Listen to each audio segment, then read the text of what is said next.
Hey everyone, welcome back to Read.Pray.Disney. Here on this channel, we like to talk all things Disney, from planning to packing to pins to books. So if you want to come on that journey with me, go ahead and hit a like and subscribe. I greatly appreciate it. All right. I don't even know where to begin because there is so much. So as I told you guys before, we're going to finish this in two episodes. So this is the first of the end, and then the next episode would be the last of the end. Yeah, so we're doing 25, 26, 27 because the next episode will be 28, 29, 30, and the epilogue. Okay. We got an origin story. So y'all know the last thing that we know was that Belle got, right? Like Liam Neeson still hasn't shown up yet. But that's okay because she figures out how to not save herself, but she has a little bit of help. Okay. All right. So 25. This is where our origin story comes in. So Belle is taken down to the bottom of the castle, down in the basement type area where, oddly enough, she's never explored.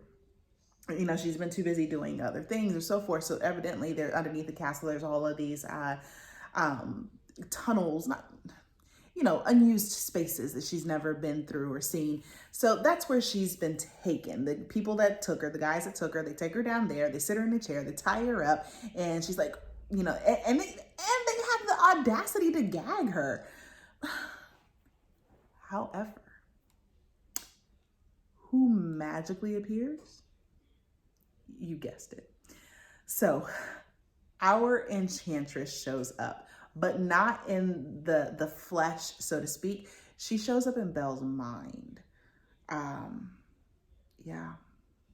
So you would think there's this big grand entrance or something, like all this green light, and no, she shows up in Belle's mind, and Belle's like, okay, I've been here before. Because remember, Belle, she brought Belle into the dreamscape a couple of chapters ago to talk to Belle directly. And so this is kind of the same thing. But this time when the enchantress brings in Belle, what we learn is that the enchantress, she has a name. She has a whole origin story. Y'all ready for this? Our enchantress has a whole origin story. Her name is Aurelia. Yes. And Aurelia is like buku years old. Like our author, Miss Theriault, doesn't even necessarily say how old Aurelia is, but we're led to believe by the animal pelts that are thrown over the back of her chair kind of thing, that it's pretty old. So European based, okay. So what happens is Aurelia comes to Belle and and Belle's like, hey, can you rescue me? Can you let me out? She's like, I can't do that. My powers are limited. So Belle's like, okay, if you can't help me, then who the heck are you? What do you want? You know, the whole gambit, right? So Aurelia tells her, she goes, well, my name is Aurelia, and I can tell you essentially where my powers, not my powers come from, but she lets her know that she's also known as the Queen's Counsel. Yeah. So the enchantress, are you ready for, are you hearing me? The enchantress is the Queen's Counsel. Now, this whole time, like my mom and I, we talk about this whole time, we're thinking the Queen's Counsel is like, this band of women, and it's going to be literally a council of women, like Marguerite's in her corner. So now she has backing or so. No, no. Counsel as in counseling, as in this lady, she counsels rulers and so forth. So I'm sorry. All right, jumping ahead. Backstory. So when Aurelia was young, she's born of a very powerful king and a very powerful mother, but the mother is powerful in the witchy way, right? So but back in their time, it was unlawful to be a witch. So they knew that the magic was in the bloodline, but no one used anything or did anything with it. But Aurelia realized at a young, early age that she was magical, that she could, produce this green light and such from her hands and so forth. So anywho, she keeps it under wraps because obviously it's illegal. And as with any Disney story, her parents die and she is forced to marry someone because obviously she's a woman and she can't take care of her kingdom by herself. So she's forced to marry this war machine of a guy, right? And he kind of changes her, really. He is very, he doesn't trust anyone. He wants to fight everyone. And so this type of his personality kind of seeps into Aurelia and who she is. And so then she starts mistrusting and distrusting people, not going with her instincts. You see where this is going? So the husband, he starts fighting the enemies and fighting even the people who were allies of the kingdom. And all of this war is happening and so forth. And as she has trapped in this marriage, this loveless marriage at that, she's trapped in this marriage. She starts thinking the same way of mistrusting everyone around her, second guessing people, kind of alienating those who essentially had her back. Granted, they forced her into a marriage, but they had her back. And true to form, he dies, right? Her husband dies. And so but he dies in the battle of their allies coming to take over their kingdom. So in the midst of this, she's like, I have got to protect my kingdom. And the only thing she does, the only thing she thinks she can do is she pushes out this force field, essentially, to this boundary, this wall of green magical stuff and she encapsulates her kingdom. But by doing so, she has revealed that she's magical. And because people back then are not grateful, they burn her at the stake. So yeah, she gets burned at the stake. And because of that, her soul kind of gets manifest into something else, which is what she is now, the spectral thing that can essentially, she can, bring herself into mirrors and things like that. But anyway, so it's really her spirit that's there. And her spirit is what's called the Enchantress. Her spirit is what's called the Queen's Counsel. Because she even refers to herself like in the third person, as in she separated her Aurelia self from her spirit self. Yeah. All right, let's keep going. Okay. So Belle finds out all that. And so Enchantress also tells Belle, she goes, look, I know who I am. My spirit, I know what I'm supposed to do. Her purpose in life is to guide rulers and in kingdoms so they don't kind of fall within the same pitfall that she did, and to help people trust their instincts. Well, fast forward, Belle's a quick thinker. She's like, okay, but you cursed Leo as a child. And Enchantress is like, yeah, about that. She goes, I know it's bad, and I really wouldn't want to have done that. But the problem is I needed him to be the man that you needed him to be. So that had to happen. Belle's like, he was a kid. She's like, boo, can we get to now? Can we get to now? Right. So Enchantress does recognize that, she did curse a kid to that, 10 years of being a beast and so forth, but it changed him. And so Aurelia, she's still steadfast on the fact that, her visions are ever changing. The only thing that's ever been constant was Belle with a crown and essentially like saving the kingdom, but she can't manipulate anything. Aurelia she can't like physically manipulate anything. She can't change situations. She can only guide people in directions. That's what we're stuck with. So Belle's like, all right, cool, whatever. Help me get out. She's like, I can't. I told you, my powers are limited. So Belle's like, all right, we got to figure this out. And Hugh comes down, but LeFou. LeFou's like, hey. And Belle's like, so LeFou, being nice, he takes the gag out, and she's like, what the heck? Y'all, LeFou's been carrying some baggage. So with the mind frame that Aurelia told Belle that, Belle really needs to trust her instincts and understand that, part of the situation she's in now is because she stopped trusting herself.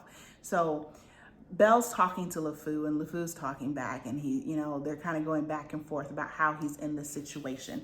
And really what we find out is that LeFou, so LeFou comes down, and, he takes the gag out of her mouth, and essentially LeFou says, he goes, myself and my, Belle's like, who are we? You know, he's like, well, we are here doing this, that, and the other. She's like, who are we? And he goes, myself and my associates. And then he paused and understood the meaning. He goes, I was recruited to the cause by the Duke, who sensed an ally in me.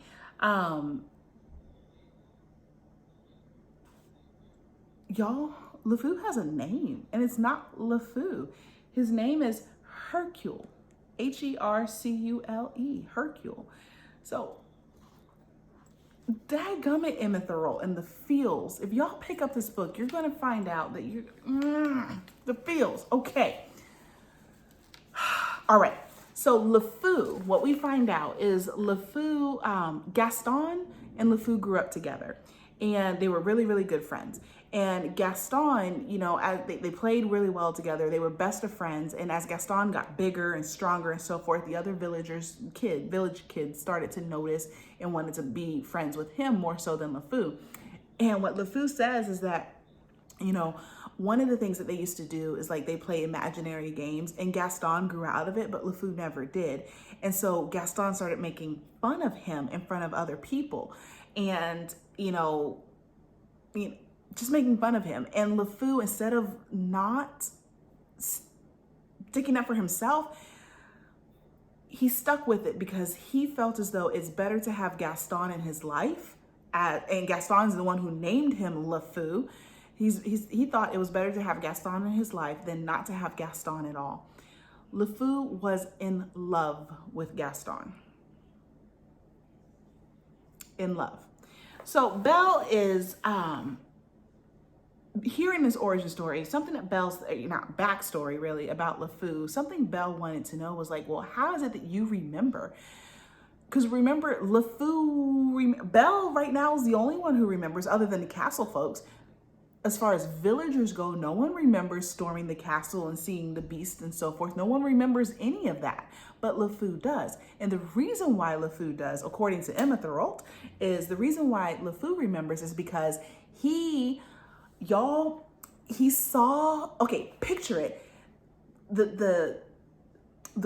the road, is the bridge, and LeFou was looking up, and what he saw was Beast and Gaston fighting. And what then he saw was Beast like lunging after Gaston, and then he saw Gaston falling. If you go back and watch the movie, if you realize what it was that Gaston came and like stabbed Beast in the back, and then, he kind of fell and he was hanging, and Beast went to go grab him, and Beast went to go grab him, but Gaston falls anyway. That's what LeFou saw. So LeFou thought that Beast is the one who killed Gaston. And through that trauma, he remembers. He was so distraught that he went down to the, not cavern, but like, because, the castle's really high up. He went way, way down to the bottom where Gaston's body was, just to see if he really was dead. Can you imagine? Your loved one, the person that you've never been able to tell that you love them,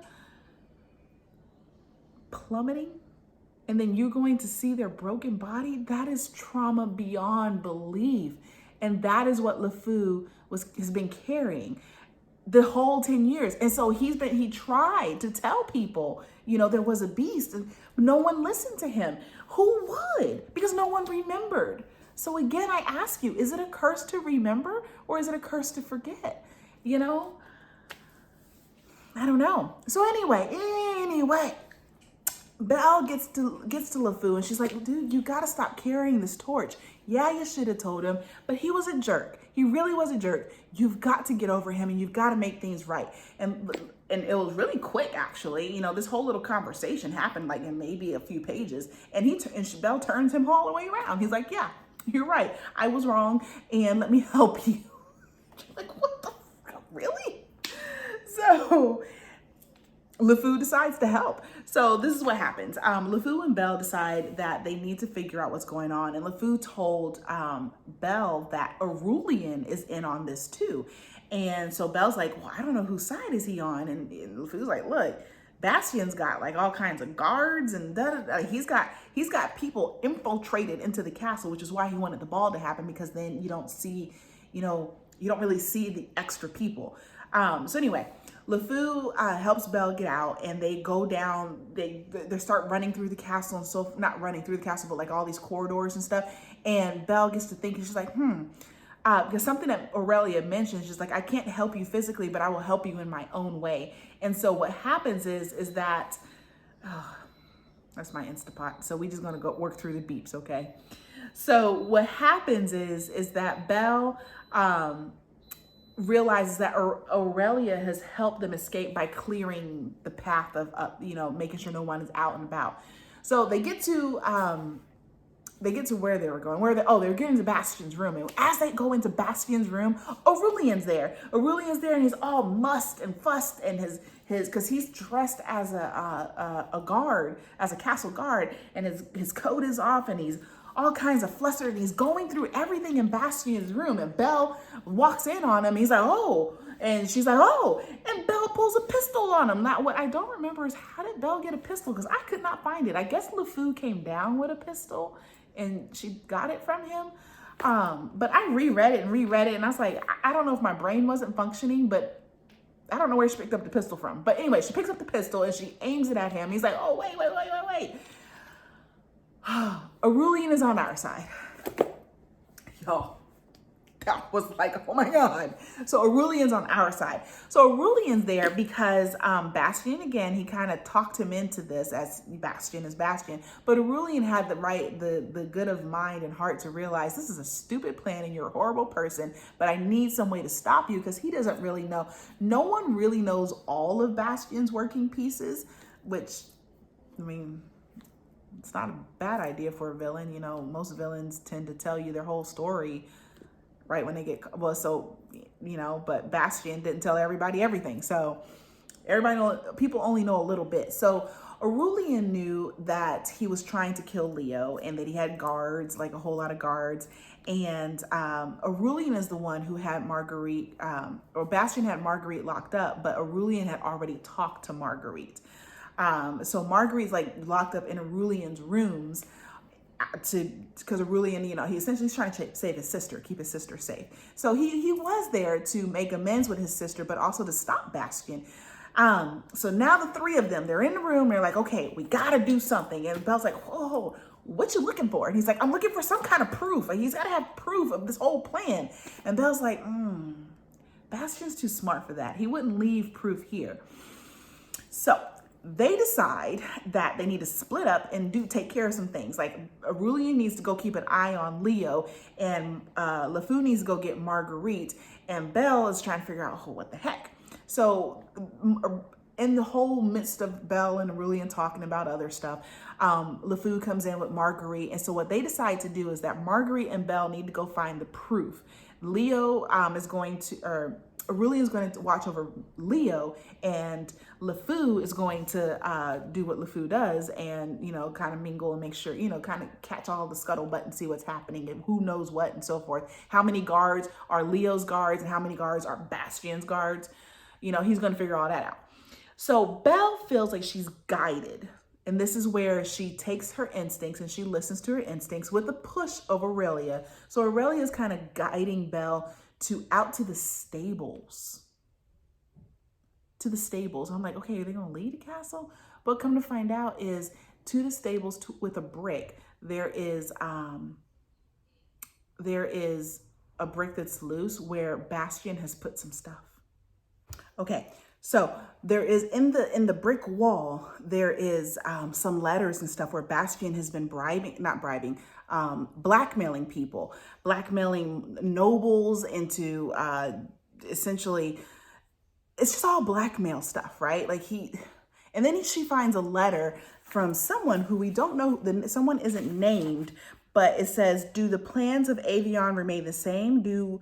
Does Elle still trust you? I've sent replica guard uniforms. The tailor insists they are as near to as perfect as can be. Is B still proving difficult to manage?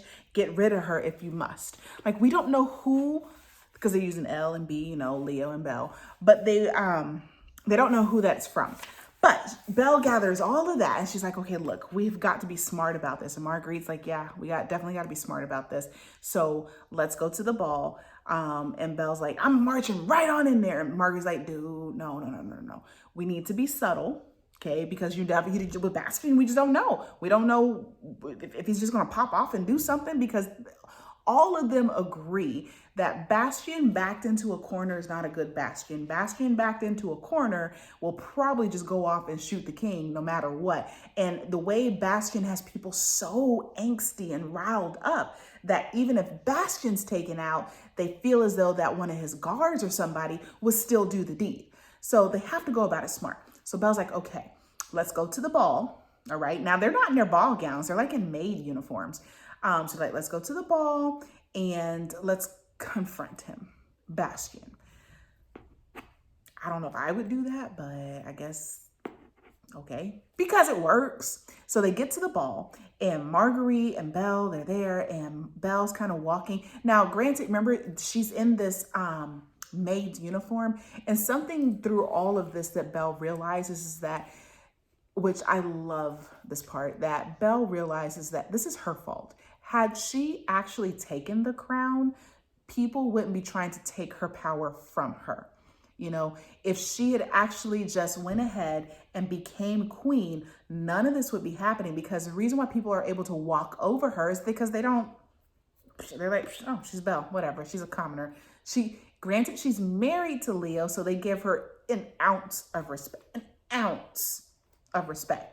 And she realizes that this isn't the best way to help Avion, to keep Avion safe, to make Avion thrive. So I love that she came to that realization. All right. So because she's thinking about that, all that. All right. So they're in the ball, right? And Bastion is like over there and he doesn't really see her because she's in this, in the maid's uniform. Again, disguise, really? Like, it's just changing your clothes and you're disguised. But anyway, but he's all powdered up again in his wig and his powder and all of this other stuff. And Belle's like, I see him. So Leo's off over somewhere with people and she can see him, but he doesn't notice her right away because he's crowded by people. And Belle approaches. And as she approaches Bastion, he realizes, you get that feeling that somebody's watching. I always feel like somebody's watching me. That's just what happened right now. Bastion turns and he kind of is like, oh, mademoiselle, you shouldn't be dressed this way, because he's caught. He's like, oh, crap, Belle's out. How did that happen? So he doesn't know what to say, and he's trying to keep face, so he's like, let's dance. Don't ever dance with the beast. Or hold on, you remember that Batman movie? Have you ever danced with the devil in the pale moonlight? Well, this dude is the devil right now, and he's awfully pale, and there's a lot of light because there's a chandelier. Does that work? I don't know. But so he takes her and they're dancing and he's like, what you doing, Belle? And she's like, you've been caught, Bastion. But she doesn't say it like that. Essentially she knows he's guilty because he doesn't ask her about her bruises. He doesn't ask her about her scars. He does the blood that's coming, because, she was, they tied her up. So he doesn't ask her about why she's a muss and so forth and why she looks so bad, because obviously dude knows. So in her mind, that's sealing the deal right there. You're guilty. So he tries to finesse his way out of the situation, but it's not working. And Belle's like, look, she pulls away from him and she says, I formally accuse you. Hold on. Let me get the line right. Because Bastion was having the guards to come get her and take her back to her rooms, because he's like, eventually he tries to sidestep it, like, oh, you look tired and dirty. You might need to go sleep. And she's like, she steps off. She forced her voice to be clear. Bastion, allow me to formally accuse you of a plot against the king of Avion. Everybody went, ooh.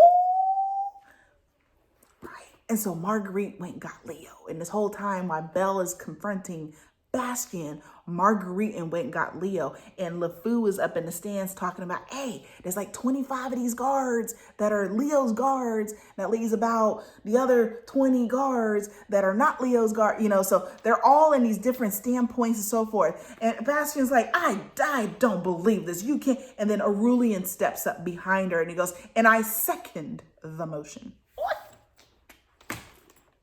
And then Leo walks up and he's like, what is going on? And to Leo's credit, he believes her. God, I love me some Leo. I love me some, it's a beast. Oh, God, I love him. I love the way Emma wrote him. To his credit, he believes her. He's like, what is this? What's going on? And she goes, he's plotting against Avion. She was going to hand him proof, but then Bastian pulls out a gun and whole thing went in matrix slow motion. He pulls the trigger and y'all, God bless him. LeFou comes and he pushes Bastian's hand out the way just in time enough for the bullet to go hit through the chandelier, and all this glass and stuff is falling. And during this chaos of people screaming, glass falling, you know, Aurelian tackles Leo down, Lord, I'm getting my people. Aurelian tackles Bastian down to the floor and the guards come and it's Bastian's guards are, Jesus. Bastian gets tackled to the floor and he starts screaming, you know, the whole Viva la Revolucion. And did I do that right? I don't know. Is that my French or my Spanish? I have no idea. Either way, he's screaming about, down with the kings and da da da da da. And Belle, in the pit of her stomach, her instincts are coming back. She's like, this isn't safe. We need to go. We need to get out of this ballroom place because it still isn't safe. And everybody's like, where should we go, Belle? What should we do? And Leo, he's like, yes, we need to leave. Let's go. Like, he wants to go to a secure location, whatever. Belle's like, let's go to the kitchen. Y'all, I kid you not. She said, let's go to the kitchen. Hold on. So all of this is happening and Cogsworth and Lumiere and all of them come up and Belle goes, we can go to the kitchen, she offered. She thought of Mrs. Potts' sage wisdom and Chip's mischievous grin and the warm ovens of the hearth and the mountains of pastries going uneaten. The kitchens? Cogworth choked out incredulously. Belle gave him a look. If we are in mortal peril, I'd like to at least have a full belly. That's it. And it ends just like that. Girl, go get some pastries. She just figured out, she got out of this whole situation with LeFou and being down there in the dungeons to figure out Aurelia's backstory to learning about Aurelian and Bastian and this whole, not necessarily duel or fight, but this gunshot fray and all of this is happening. And girl's like, look, I need to eat. That is my girl. That's my girl. Love me some Belle.